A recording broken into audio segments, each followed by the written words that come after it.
tales for dark nights.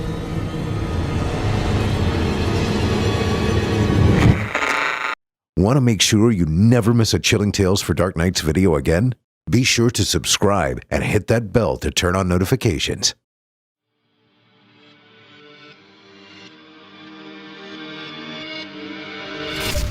Welcome, dear listener, to Fear from the Heartland. I'm your host, Paul J. McSorley. Set aside some moments now and take an adventurous ride on a journey into the psyche of some talented writers. They will dig into your being and titillate you. Oh, I love that word, titillate. While the stories may not all take place in the Heartland, I am delivering them to you from the Heartland. My intention is to strike fear and confusion into the mind, soul, and yes, the heart. This is Fear from the Heartland.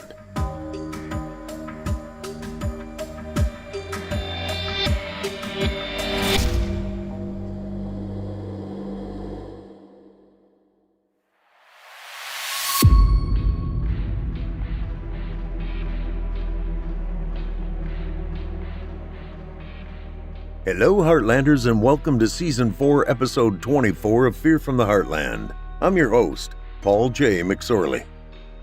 Hey, Heartlanders, you guys patrons yet? Visit simplyscarypodcast.com and click Patrons in the upper menu to join the club. You'll get ad-free versions of this and all our other podcasts, including hundreds of standalone releases from our audio archives dating back to 2012. It's a great way to show your support, and you get a whole lot for it. A man was walking in the woods when he was attacked by a wolf. The man miraculously managed to escape from the wolf with just a deep bite on the arm. While he was being treated by the doctor, he confided that he thought it might have been a werewolf. So the doctor, humoring him, decided to run some tests. "Good news," said the doctor after the results came back. "You have just a little beast infection." I know. We had a werewolf story last week and you had to endure 2 werewolf jokes. I'll leave it at 1 this week. My buddy Corpse Child popped by this week to share his take on a unique werewolf story. Let's get after it.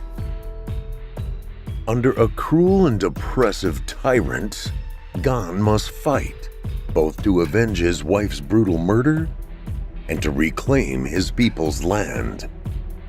And now for your indulgence, The Bone Pit by Corpse Child.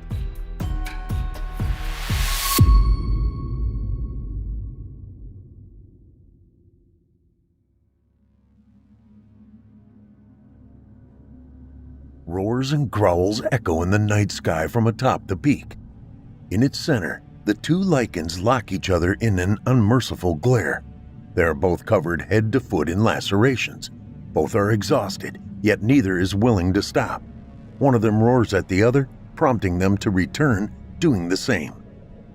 They charge at each other once more, tackling one another, wrestling one another to the floor of the pit. One mounts the other and uses his massive jaws to rip the other apart. The opponent counters with a vicious swipe across the attacker's face, opening a gash the size of the canyon, which is overlooked by the peak. A crimson flood flows from his face as he staggers back, howling in pain. The opponent then bounds for his attacker, teeth and claws bared, primed for tearing his enemy's jugular out. Always the jugular, thinks Ghan as he witnesses the battle. He knows these 2 pups are both young, bloodthirsty, and reckless, neither of them having seen real combat before now. Their movements are largely predictable. Ironic in a way, given their brutality. They focus solely on tearing their opponents apart instead of which areas in specific to target, which parts will kill them quicker, or which ones won't, forcing their opponent to suffer all the longer. But Ghan knew. The battle rages on with one of the pups, the one who had remained dominant thus far, now with his back to the ground and his opponent gnashing at his throat. With a rise and powerful downward thrust of his head, the pup succeeds in biting his opponent's throat. The other howls and cries for mercy. He struggles beneath the weight of his aggressor, but to no effect, until finally his body becomes limp. The pup raises up and howls to the moon above, leering victorious over his fallen opponent. Those around the pit join in, creating a twisted choir of bloodlust that saturates the night air. Had he not had the muzzle restricting him, Ghan would have grinned. The pup is so sure he's invincible. In the bone pit, none are invincible. The crowd around the pit parts away. From the opening gap steps the ringleader of this madness, a mortal man, not even a lichen, by the name of Daruka Graham. He steps forward with his chiseled look of bemusement and simply nods to the pup. Such was Daruka's acknowledgement, a nod of approval and nothing more. For just a moment, the eyes of he and Ghan meet. Ghan's blood boils almost instantaneously. Faint, distant screams echo in his ears. Faces, familiar, yet in a way indistinct, flash before his eyes. Daruka's vulpine grin widens. An air of sickening delight washes across his face. Among the chorus of screams, Ghan can hear the distant voice of the wretched man chiding him. "This is all that lowly jackals like you deserve." Though their gaze met for only an instant, it was an eternity to Ghan, forcing him to relive every horrid instant of that day. "Ghan!" cried his beloved Rhea. He turned to find her and their pup running to him excitedly. Ghan outstretched his arms, smiling. The day had been strenuous in the woods, hunting, and so his family running to him was a natural balm, a gift from the beautiful goddess Gaia herself. They came closer, though, and he found not welcome in their eyes, but rather terror. "Ghan!" she cried again, and this time Ghan heard the tramping of hooves in the distance, growing ever closer to them. Braying horses rang through his ears, followed by the angered shouting of men. Rhea reached him, breathless. "Rhea, what is it? Has something happened?" Ghan asked. The village. They've come to burn the village." Ghan's eyes grew. The hoofbeats got louder, closer. "We have to run." Ghan looked out to see the distant shapes of the horsemen galloping straight for them. Ghan pushed his frightened wife and child behind them and commanded them. "Go, run to the hillside and find a cave." "Wait, Ghan, you aren't—" "Go, Rhea," he barked, eyeing her with dire urgency. He could see the desire to protest in her eyes, but thankfully she decided against it and ran with their child. Soon, Rhea and the pup were out of sight, deep in the woods, and so Ghan turned to face the oncoming horsemen. Once they were upon him, they began to encircle him. Ghan made no motion. The lead horseman then lifted the cover of his helmet, exposing the face of a younger man in years, younger than any other of his lord's commanders. "By decree of Lord Graham, this land is forbidden now to all lichens. As now a trespasser, you and all others will come with us to be relocated by Lord Daruka himself." Ghan frowned. "Trespasser? These are our lands. As per the treaty imparted by Kala, we are no longer allowed on this land," finished the young commander. Ghan looked around at the other men around him. Each of them were girded for battle. He was without weapon or shield. He had naught but his claws, teeth, and wit. "Why?" he asked. "Why does he do this? I thought we were to coexist, lichens and mortals." "Lord Graham has declared you dogs to be a nuisance and a threat to his dominions. You are all filthy dogs." He drew his sword, prompting his men to do the same. "Thus you will be hunted as such." Ghan stepped backward, only to be met by the tip of a blade in his back. Ghan froze again.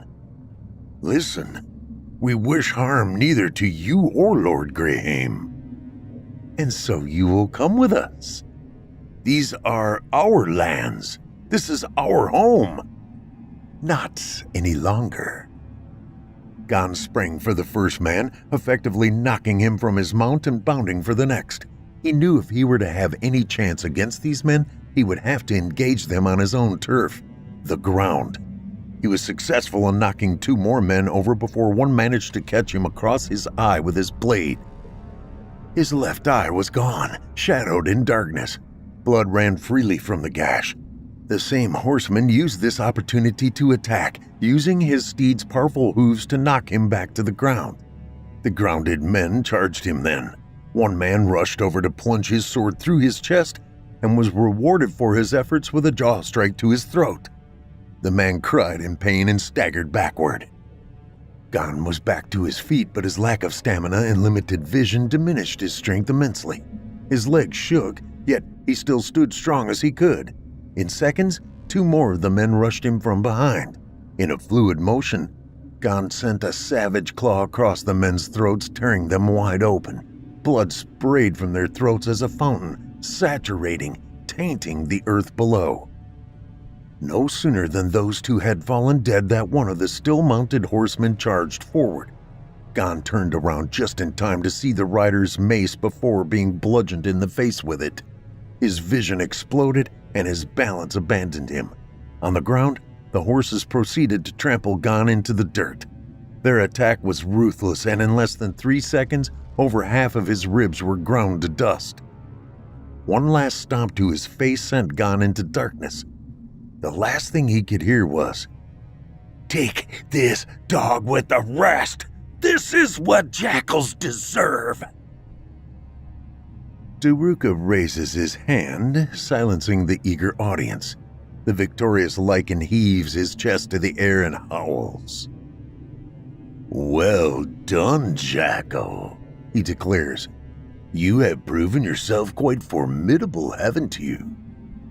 The lichen doesn't answer, opting instead to growl at Daruka. Daruka grins.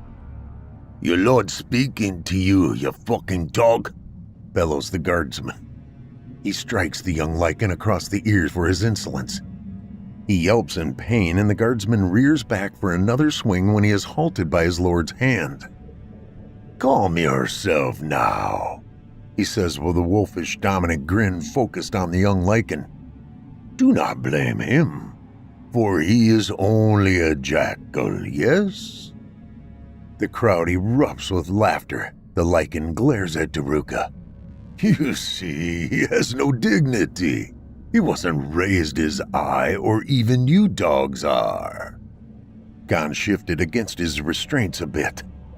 That pale, verminous snake with his deviant smile so smug dares to use the name dog in vain as he does, to continue calling him a jackal. To be called a dog was one thing. It was a term of endearment in lichendom, at least in certain circles. Then to be called a bitch heel was to court one's own imminent demise from the person you were foolish enough to direct the insult towards. But above even this, calling one a jackal is something you couldn't walk back from. It was a curse among lichens to be named a jackal. You see, a jackal wasn't even a dog, wasn't fit to lick the paws of a goddamn dog. No, a jackal was the equivalent of excrement in society. To be a jackal meant one had to be a low-life scum, devoting his days to merely thieving, brawling, murdering, all for the sake of gathering pilfered coin from whomever they could at the time. Jackals had no place to walk the same ground as other creatures, no place to breathe the same air, and certainly no place to sit inside a royal palace, on Earth, or in the Elysium with Kala herself. The lichen growls at Daruka. "Now," Daruka shouts, outstretching his hand to the gates, "for our next battle, our champion here will face one of the most considerable warriors from the village of Terrace." The gate begins to open. Light blinds Ghan momentarily. Provoked forward by the 2 armed men, Ghan stumbles forth. His legs feel unsteady, something he knew could be problematic, even against this young fool. "Stay light on the feet," he told himself. "Continue to move, alleviating the need for balance. From the darkness emerged Ghan, and with him, so too did the crowd's hysteria.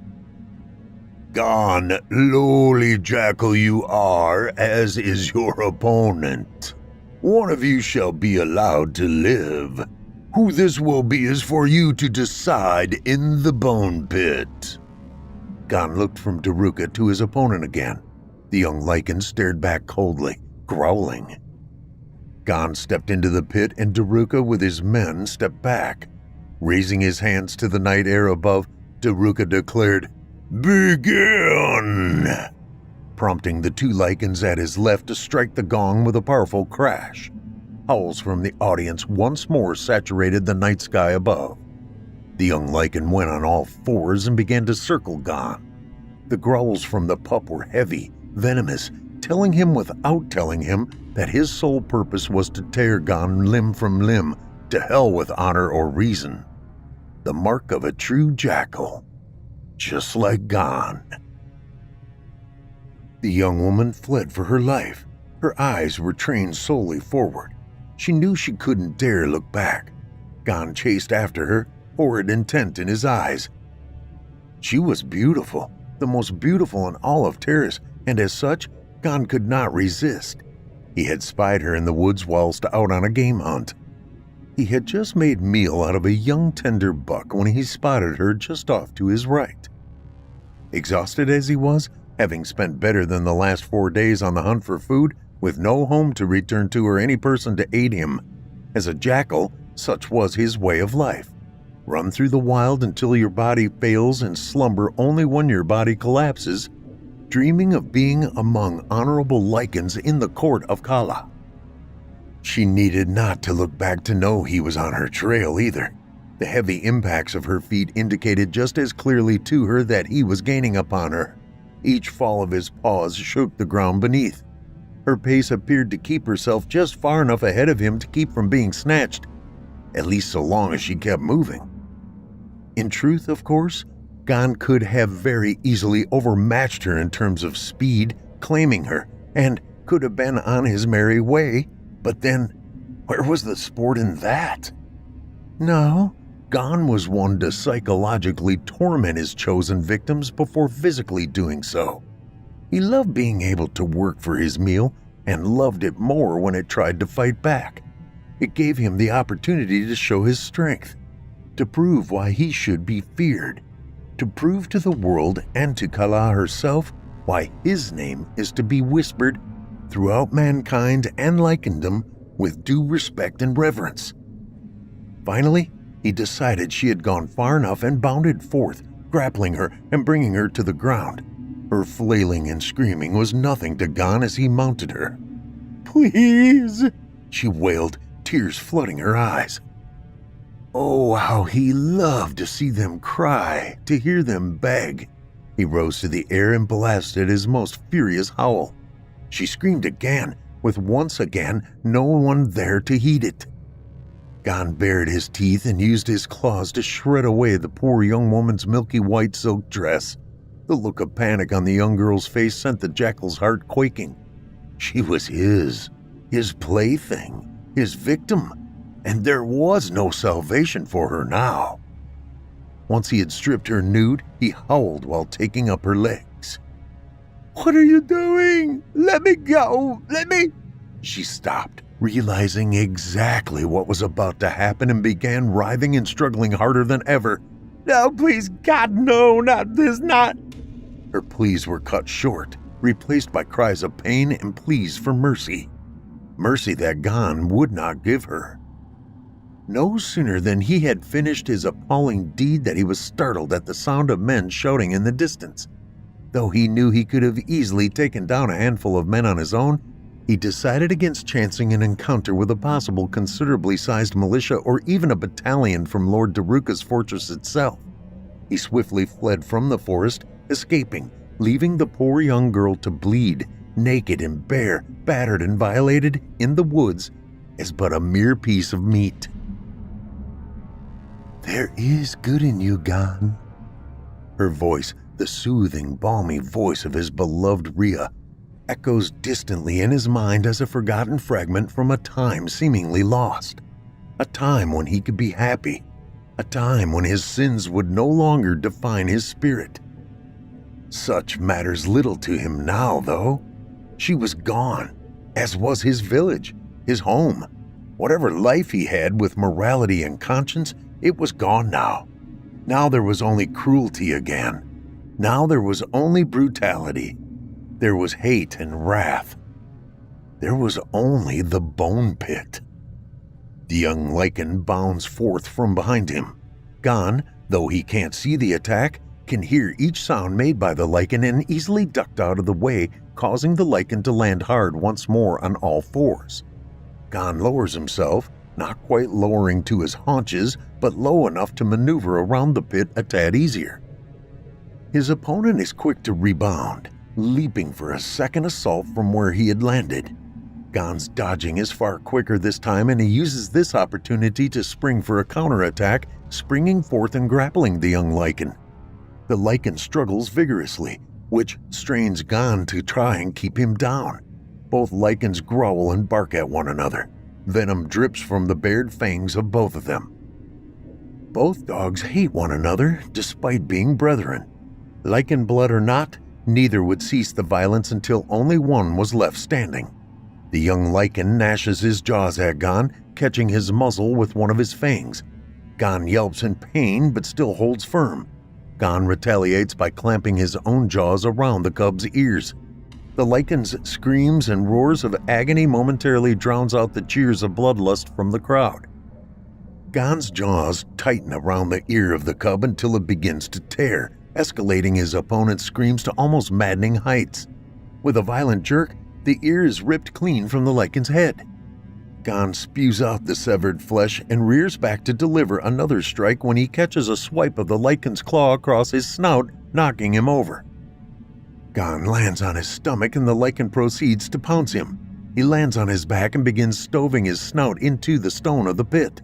Each strike both dulls his vision and numbs his muscles. Darkness begins creeping into the corners of Ghan's vision. The lichen shows no sign of relenting until he finally grows dissatisfied with this and decides to sink his own fangs into Ghan's scalp. Ghan roars in agony. As this happens, the audience gathered round the pit roar and cheer, devouring every second of the carnage. Daruka grins even wider at the sight of Ghan's suffering. Just faintly, Ghan can make out the face of Lord Graham, seeing once again those eyes that watched before so gleefully as they do now as he was subjected to inhuman torture. Just faintly, the taste of feces, of glowing embers, of scalding iron, all things he was forced to endure at the hands of this fiend, all come back to him. Finally, her anguished wails, her last words to him, assault him. "Let her go!" Ghan bellowed, struggling against the hold of two armored centurion. Rhea stood opposite him, struggling against her own captors. In front of her, Lord Daruka Graham himself stood. With a dominant smile, he let out a hand to gently caress the face of the beautiful Rhea. Rhea snapped at his hand, coming dangerously close to taking away at least two of his fingers. "Tisk, tisk, tisk. Such a vicious little one, aren't you?" he asks condescendingly. "Please, Lord Graham, let her alone, I beg you," cried Ghan. Daruka scoffed. "Well, if it isn't the filthy jackal himself." He turned to face Ghan. "And tell me, just why should I?" Ghan's struggling was halted by one of the guards twisting his arms, forcing him down to his knees. Daruka stooped down to meet eyes with his lichen prisoner. "Surely her life can't have any meaning to you?" He leaned in closer to Ghan, widening his grin ever more, and asked, "Can it now?" Ghan's eyes betrayed him, silently confirming Daruka's suspicions that this she-wolf wasn't merely some bitch heel from Terrace, but in fact his bitch heel. Daruka couldn't help but to chuckle at this. This was far too precious. His enemy and his bride kneeling and begging on their knees before him. How fitting for him. "Please, Lord Graham, do with me what you will, but leave her out of this." "Oh, I think not, Jackal," Daruka said. "No, you see, mercy to you would be to condone filth like you. All of you." A swift fist rocked Ghan's jaw sideways. Rhea screamed and flailed pathetically against the men. "An eye for an eye," shouted Daruka, sending a sharp kick into Ghan's ribs. Ghan spat blood after that strike and his muscles instantly went limp.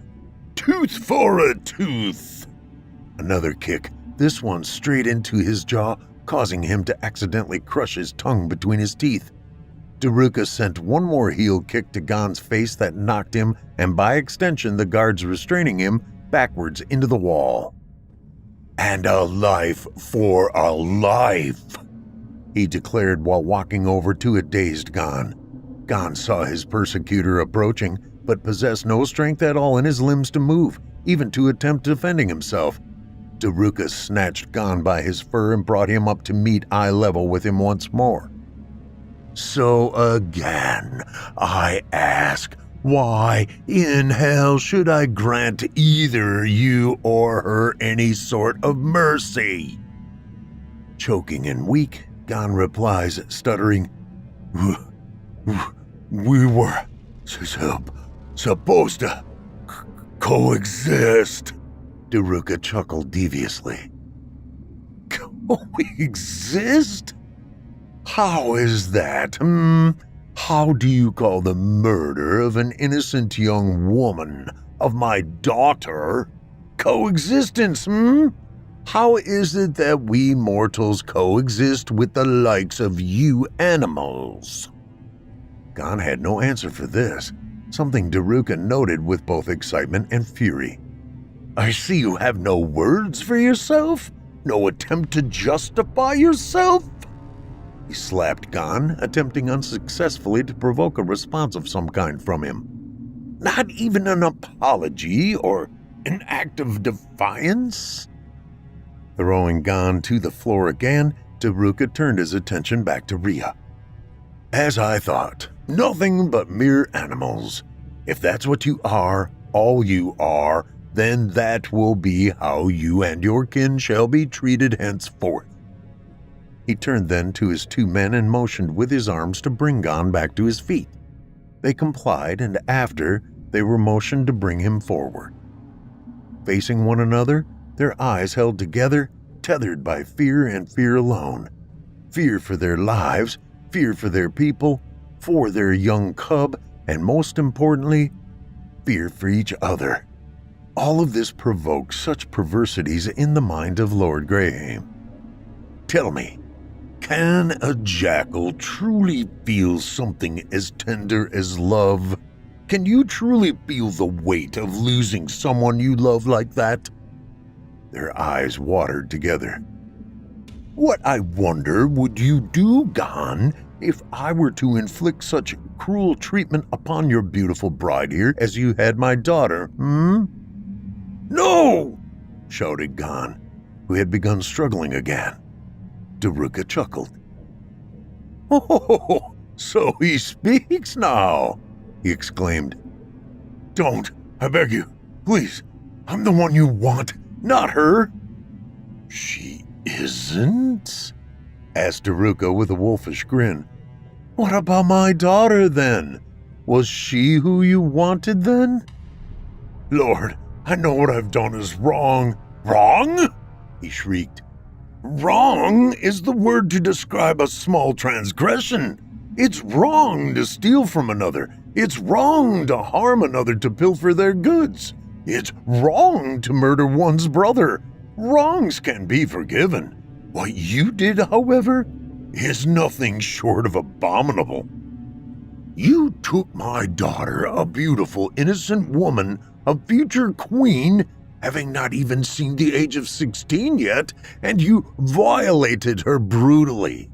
She couldn't even defend herself, nor could she even be helped. You forced yourself upon her and left her to her fate in the woods."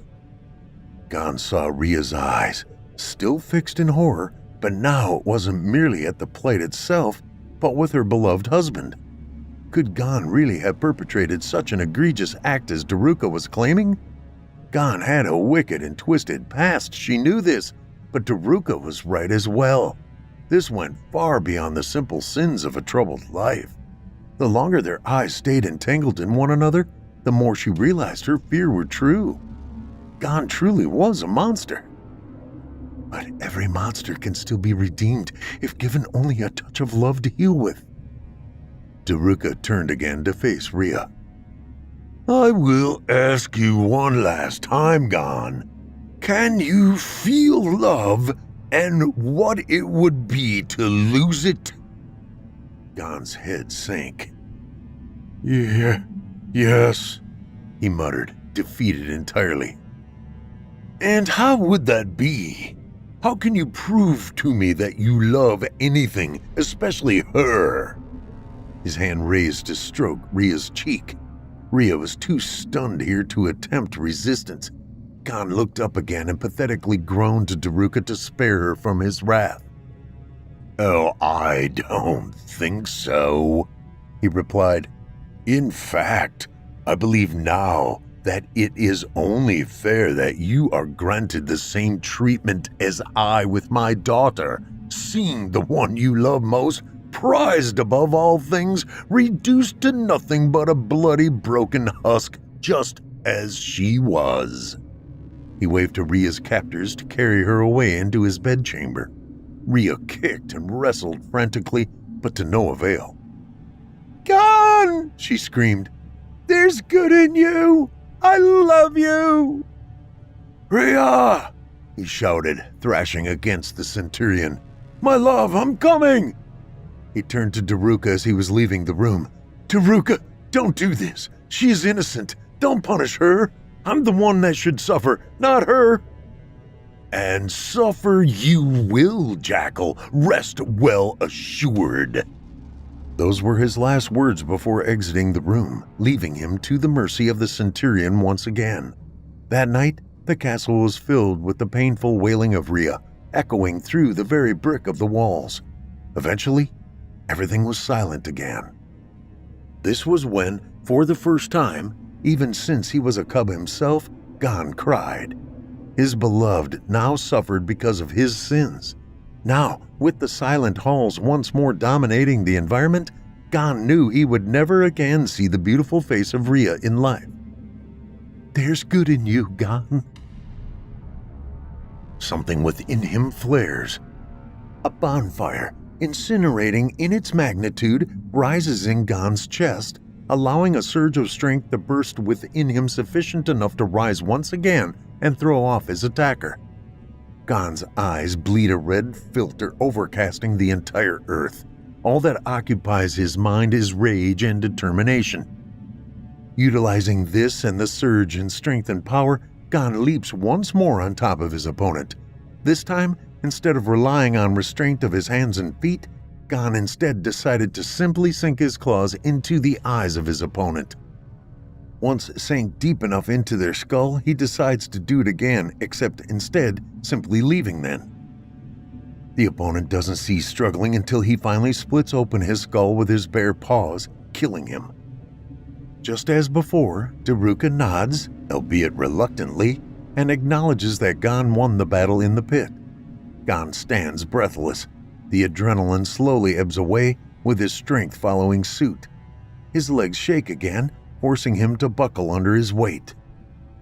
"Ghan, you have earned your right to freedom, as was stipulated. Now depart and never return, either to Terrace or to these mountains."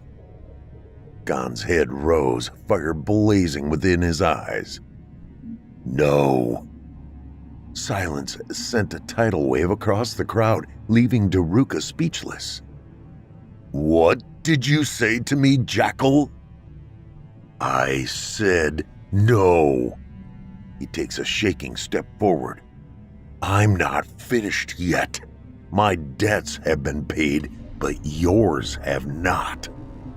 Your hands are stained with the innocent blood of my wife and child." Another step forward has him almost lose his balance entirely. Daruka stands rigid, prone for attack. "Now, if a man is what you truly are, then I challenge you to duel me in the bone pit." Daruka laughs. He can't believe his ears. This jackal actually means to challenge him. He can barely stand, far less fight. It was almost cruel for him to duel him now. Ghan straightens himself. "You laugh?" he asks. Daruka goes silent with this. "You intend to face me, jackal? Are you so tired of your life?" He laughs again at the irony. "My life may end, but by Kala, so shall yours." Daruka barked with laughter. "I see. So you're delusional then. And you're a coward." "Me? The coward? And how is that, jackal? You can barely stand, let alone fight. Tell me what I have to fear." "You have me to fear, my lord. You fear the jackals, you fear lichens, and thus you raised our land to cinders and slaughtered us. You could not control us, nor could you kill us then. And sure as hell you cannot end us now." Daruka's face reddens, his blood boils. No one has ever spoken to him like this, challenged him like this. None, human or lichen, have ever stood against him. None dared to.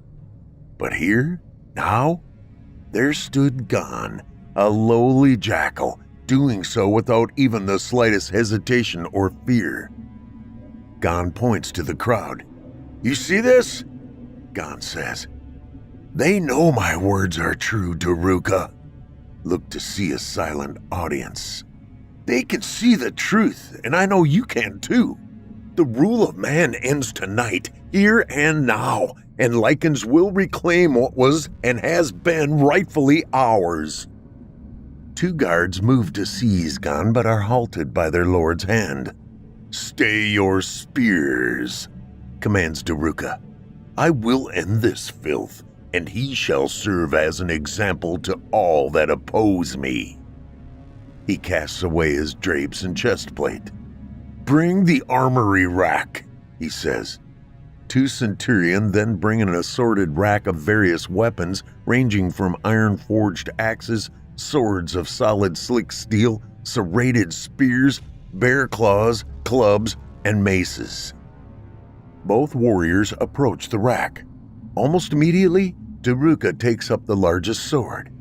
Ghan doesn't immediately choose, instead taking time to carefully evaluate his choice. He knew all too well that in his current state, he wasn't going to be able to efficiently wield any of the swords or maces. He would have to choose something light, something small, designed for quick, fluid strikes. Finally, his eyes fall upon just such a weapon in the form of the two sharpened fragments of elephant tusks. "Perfect," he told himself. It would require him to be a lot closer to his opponent for them to be effective, and they are nowhere near as durable as Daruka's broadsword, but they are light and nimble, just as he is. The warriors, wielding their weapons of choice, enter the bone pit, and Daruka's chief centurion declares, "Begin!" As before, Ghan stands firm, despite the lack of strength in his legs. Daruka steps forward slowly, twirling his blade, showing off the different ways he knew to handle and maneuver it. This does nothing to faze Ghan or his focus. Reaching within 2 or 3 feet of him, Daruka yells as his blade swings directly at Ghan's head. Ghan skirts out of the way and again for a second strike from the blade. Upon the third failed swing, Ghan sees an opening for Daruka's abdomen and strikes. The ivory fragment flashes across his flesh, opening a gushing slit across his stomach. Ghan goes for another strike, but he isn't quite quick enough to catch Daruka by surprise a second time and receives a stiff boot to his face for his failure, sending him crashing to the ground. Enraged, Daruka raises the sword high, ready to crush this feculent jackal. With a mighty scream, he brings the heavy blade down. Ghan rolls away, but not before the blade slashes his right shoulder. Ghan struggles to recover his footing while Daruka screams and brings the blade around for another attempt at Ghan's head. Ghan ducks just in time to miss the blade, but not quick enough to avoid Daruka's boot again. Ghan staggers back, dazed. His view of Daruka is clouded. Shaking his head, he dips to the side, avoiding another mighty swing at his head. Daruka brings the sword high again for a downward blow, opening himself once again for an attack. Ghan seizes the opportunity, slashing him not once, but twice. Searing pain causes Daruka to drop his weapon, howling in pain and clutching his stomach. Without an instant wasted, Ghan rushes to attack. Swing after swing, he tears more and more flesh away. By his 10th blow, Daruka's body is mauled and shredded. In spite of this pain, Daruka proves to still be alert, catching his hand as it was coming down and snapping his arm at the elbow before using both hands and all of his strength to hurl Ghan to the floor of the pit. With another mighty scream of rage, Daruka attempts to bring his boot down to crush Ghan's head. His strength rapidly depleting, Ghan raises one of his tusks, impaling Daruka's foot. Daruka falls, crashing down on his back, wailing in agony. Ghan attempts to rise to his feet. Neither his legs or arms possess any meaningful strength. His vision is little more than a giant cloud.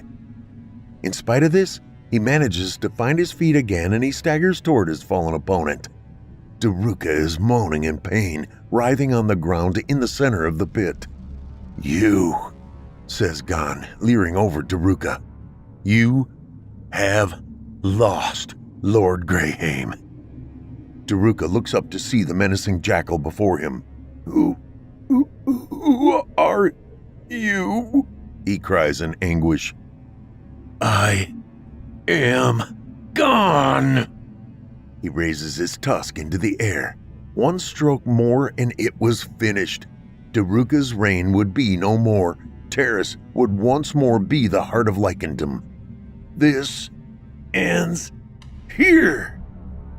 He howls to the moon above and declares, "Long live the jackals!" The audience, who up to that very moment had remained in silence, now howl in both bloodlust and reverence alongside their triumphant brethren. The hour had come for the end of the age and rule of mankind. In that very instant, Daruka, revealing a hidden dagger tucked in his tunic, springs upon Ghan, embedding it to the hilt in his chest. The handle sticks out just below Ghan's heart. Ghan's breath leaves him. The audience abruptly goes silent once more. "No!" growls Daruka. "This is your end. This ends for you and for every jackal and dog that walks the earth, plaguing the lives of everything holy on this world. I swear it!" He withdraws the blade and Ghan falls to the ground. Daruka staggers, his knees threatening to buckle with each second they're forced to maintain balance. Ghan gasps and wheezes. Blood flows a vicious scarlet river from his chest. "No, who is your lord?" Daruka demands. He faces the speechless crowd. "Answer me! Who?" A small murmur passes through the crowd. Finally, one speaks up. "Long live the jackals!" Attention now shifts to the speaker, a lichen of middle age. "You say what, dog?" Daruka asks, agitated. "Long live the jackals!" he repeats louder. "Long live the jackals!" Before long, the audience as a whole begins chanting that singular phrase. "Long live the jackals! Long live the jackals! Long live the jackals!" Daruka stands in disbelief. Despite it happening before his very eyes, he cannot believe this. He refuses to believe it. Ghan was dead, a dog lying in his own blood. How can they still defy him like this? "Silence!" he commands. It's no use. The audience, these dogs of his, no longer call him master. Their spirit has been lifted above his oppression of them. Howling begins to erupt from the audience and several rise to their feet. "Long live the jackals!" cried them all one last time before they sprang upon the unsuspecting lord and his centurion. The men are vastly outnumbered and horrifically outclassed by this onslaught of vicious lichens. In less than seconds, Daruka himself was punched upon and fed off of by a rabid lichen. The rest of the men have no prayer of escape or survival. One by one, they're torn apart in brutal and savage manners. One man has his head torn clean from his shoulders with but a single clamp of the lichen's jaws, while another is drawn and quartered by 4 lichens at once. Fountains of blood accompanied with screams silhouette against the pale light of the moon. It then stains the pit, painting it forever in dark crimson. At the Holocaust's conclusion, each and every lichen raises up to howl at the moon. The night was theirs, the lichens, the jackals, and it would be from then on. "Awaken, child." He stirs, his eyelids slowly open to see a bright, yet soft golden glow in front of him amidst an expanse of white. The voice is soft and welcoming, yet alien to him in every way. "Who's there?" he asks. "One who has watched you, Ghan." "You know my name?" "I do. I know all names of lichens. You, however, are not a name that can be forgotten, however, by me or any other." "What do you mean?" "Your act of valor has earned you fame, Jackal. You have stood against a long-standing oppressor to lichendom, and you have shown that he can be felled by a lichen, even a lowly jackal as yourself." I don't understand. How have I stood against him? He bested me in battle. Why would anyone... Watch, my child." A flash of light briefly blinds Ghan before shifting to show him a scene of the mountain of the bone pit. All across the pit lay the bodies of armored men, and in the center, almost unrecognizable, lays their lord Daruka Graham. Lichen brethren stand proudly and howl around the carnage. Seeing Daruka brought down before you awakened a new drive in your lichen brethren. You have shown them, even in your own defeat, that the might of Daruka can be bested. Ghan stands in awe. The voice is right. His death was no defeat, but an inspiration for the greatest victory. The Lord of Men has fallen and felled by the hands of lichens, and he knew it would stand this way until the end of days. He turns again to the figure shrouded in heavenly aura. "You still have not told me. Who are you, really?" The aura dissipates, and from it emerges a beautiful she-wolf with bright golden fur across her naked body and wings protruding from her back. "I am Kala," she says warmly. Mother of wolves?" stammers Ghan. "Can it really be?" Kala smiles and reaches a hand to him. "Come, dearest Ghan.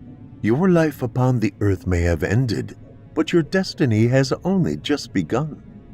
He takes her hand and she pulls him into the golden light.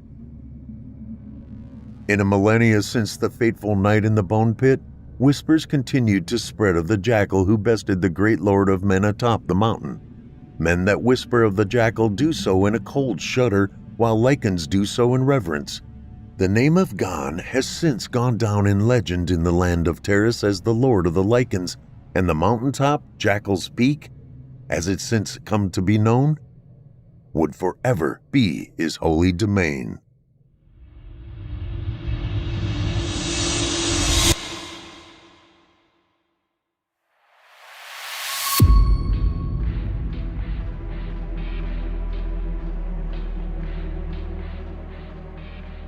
I hope you enjoyed tonight's tale, The Bone Pit by Corpse Child. Corpse Child is a young person with a fascination with the art of terror and the macabre.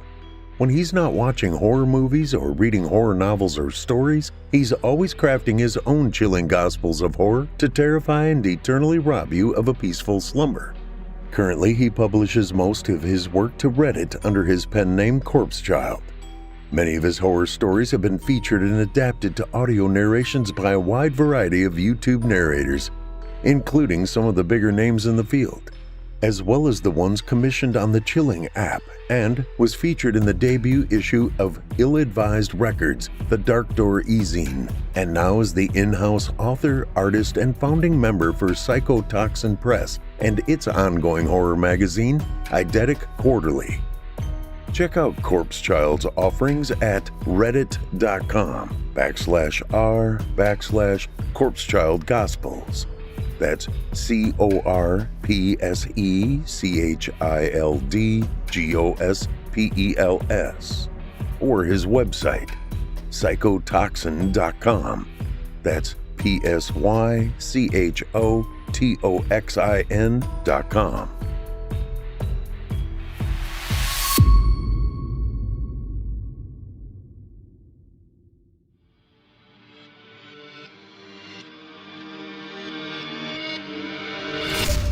If you enjoyed tonight's story hosted by yours truly, Paul J. McSorley, you can search my name on Chilling Tales for Dark Nights on YouTube for additional previous stories. If you'd like to hear more lengthy tales, be sure to take a look at my audiobooks.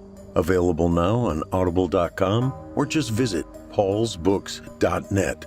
That's PAULSBOOKS.net.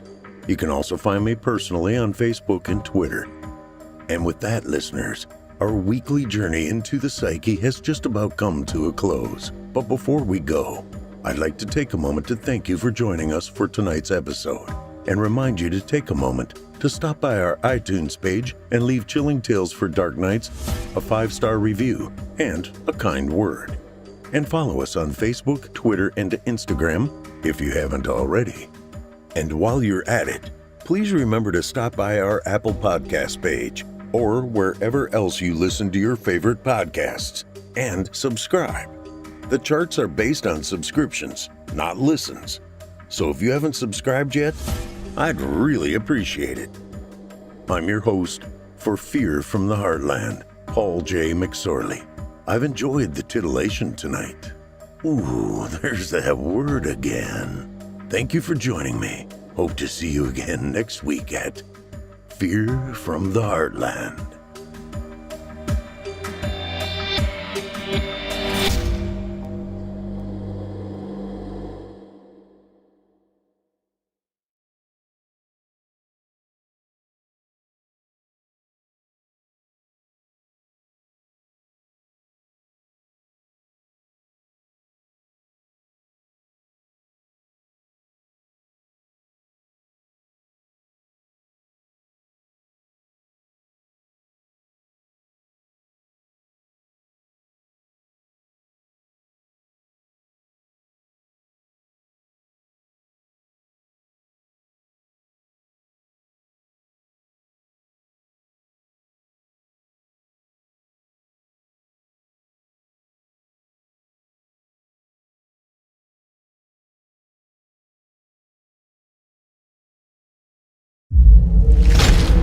Chilling Tales for Dark Nights.